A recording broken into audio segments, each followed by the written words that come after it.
द्विज का अर्थ क्या होता है। तो द्विज किसी किसी का ये यंग लाइफ में हो जाता है और किसी का जो है जन्मना जयते शूद्र, सिक्योरिटी गार्ड जो बैंक की सुरक्षा करता है, तो वो भी क्षत्रिय है। डिस्कस किया एंड हम नेक्स्ट वीडियो में देखेंगे कि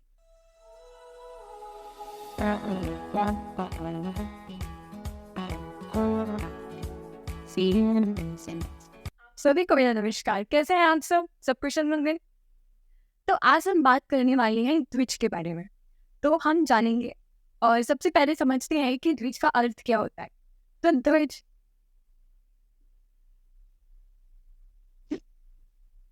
ये शब्द संस्कृत से आया है और अगर हम इसके के मतलब को देखें तो जैसे कि दुई है, तो संस्कृत में जो गिनती होती है जैसे कि एक को एकम कहते हैं, दो को द्वि कहते हैं। तो द्वि का मतलब होता है दूसरा, यानी क्या इंग्लिश में कहें तो टू यानी ट्वाइस। तो इसको हम कहेंगे दूसरा। और जो का अर्थ होता है जन्म, यानी दूसरा जन्म, या फिर इंग्लिश में हम इसे कहें तो ट्वाइस बॉर्न। तो इसका अर्थ हुआ कि दूसरा जन्म। और ये दूसरा जन्म किसकी बात कर रहे हैं? क्या ऐसे किसी जन्म में? ये बात कर रहे हैं कॉन्शियसनेस की, दूसरी जन्म की, यानी चेतना की। तो आपकी जो चेतना से आपका क्या होता है, दूसरा जन्म होता है, उसी की हम यहाँ पे बात कर रहे हैं। तो अगर हम इसे ये जो दूसरा जन्म है ये कभी भी हो सकता है, यानी कि किसी किसी का ये यंग लाइफ में हो जाता है और किसी का ये और बाद में होता है, यंग लाइफ के बाद में होता है। तो जैसे कि अगर हम एग्जाम्पल से समझे तो आपने कैटरपिलर तो देखा ही होगा। तो कैटरपिलर से जो बटरफ्लाई की एक जर्नी होती है ना, वो पहले जो कैटरपिलर होता है उसका पहले एक जन्म हो चुका है, राइट। फिर वो अपने शेल से जब वापस बाहर निकलता है बटरफ्लाई बन के, तब होता है द्विज, उसका दूसरा जन्म। तो इसे ही हम कहते हैं द्विज। तो अगर ये तो बात हो गई बटरफ्लाई की, पर अगर हम इसे हम ह्यूमंस पे ला करके देखते हैं तो हम ये भी समझेंगे कि ये मरना से कहते हैं रिलीजन है। ठीक। तो अब जैसे ह्यूमन बीइंग है तो हर एक व्यक्ति जन्म से शूद्र होता है। ओके, हर एक व्यक्ति जन्म से शूद्र होता है, चाहे वो किसी भी क्षेत्र का हो, किसी भी देश का हो, किसी कुल का हो, किसी बस्ती का हो, वो शूद्र हो। तो अगर हम ऐसे भी देखें प्रैक्टिकली, जैसे आजकल के जिन प्रोफेशन देखते हैं, चाहे वो डॉक्टर का बेटा हो, इंजीनियर का, टीचर का, पंडित का, या फिर किसी सोल्जर का, ऑफिसर का, किसी मंत्री का, किसी का भी बेटा हो, वो शूद्र ही होगा जन्म से। ओके, सो इसके बारे में हमें एक श्लोक भी मिलता है जिससे ये बात सिद्ध होती है, जो है जन्मना जयते शूद्र, by birth every child is शूद्र। ओके, संस्कार भवते द्विज, यानी कि संस्कार से ही द्विज होते हैं, दूसरा जन्म होता है, यानी कि आपकी कॉन्शियसनेस, आपकी चेतना से ही दूसरा जन्म होता है। तो ये हमें यहाँ से श्लोक से पता चलता है, राइट। तो यही इसका अर्थ है। अब अगर हम आगे देखिए तो इसे हम एक डायग्राम की मदद से समझते हैं। जैसे कि अगर जैसे हमने देखा कि जन्म से हर कोई क्या शुद्ध है ना, जन्म से हर कोई शुद्ध है। तो अगर किसी व्यक्ति की चेतना का स्तर वही है, उसमें कोई बदलाव नहीं हुआ है, उसमें अभी तक कोई भी बदलाव नहीं आया है, ठीक है, तो उस व्यक्ति को हम शूद्र कहते हैं।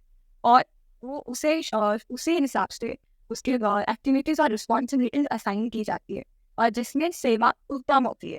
तो यहाँ पे कोई चेंजेस नहीं हुए हैं, इसीलिए ये शूद्र ही होता है। और अगर किसी व्यक्ति की चेतना का स्तर व्यापार का है, ओके, तो उसे हम क्या कहते हैं, उसे हम वैश्य कहते हैं।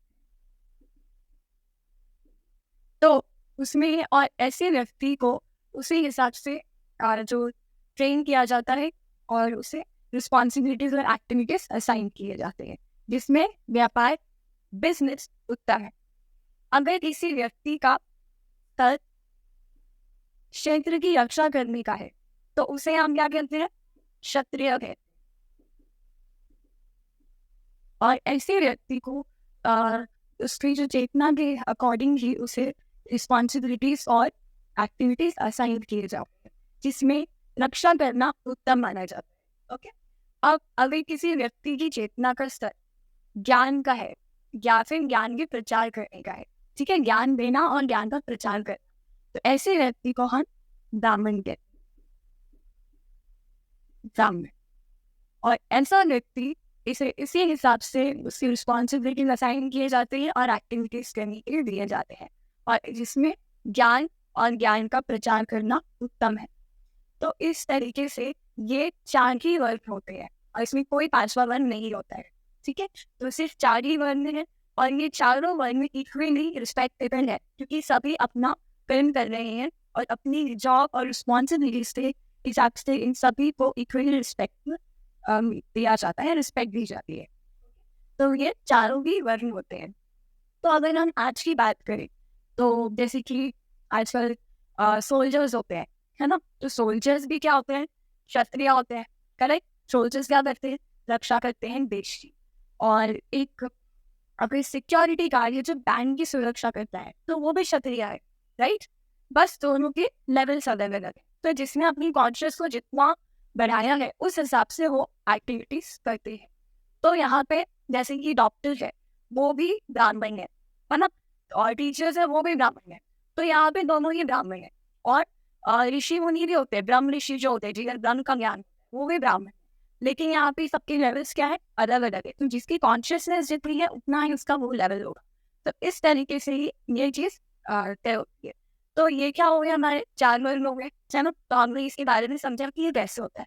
तो इसी को हम द्विज कहते हैं। तो जब हमारा जन्म होता है तो हम शूद्र होते हैं, यानी कि हमें उस वक्त हमारी, क्योंकि हमारी कॉन्शियसनेस उसकी डेवलप नहीं होती है, राइट। तब हमारा ब्रेन डेवलप हो रहा होता है। जैसे ही हम बड़े होने लगते हैं, नॉलेज गेन करते हैं, वैसे वैसे हमारी कॉन्शियसनेस भी बढ़ती है, हमारी चेतना में कुछ ना कुछ आता है जिसके हिसाब से अकॉर्डिंगली हम आगे गाइड करते हैं और उसी तरह के अकॉर्डिंग हमारा ये वर्ण डिसाइड। सो ये हमने डिस्कस किया एंड हम नेक्स्ट वीडियो में देखेंगे कि कौन से गुण होने चाहिए, ऐसे ब्राह्मण में कौन से गुण होने चाहिए, क्षत्रिय में कौन से गुण होने चाहिए, वैश्य में कौन से गुण होने चाहिए, और हम उसे डिस्कस करेंगे।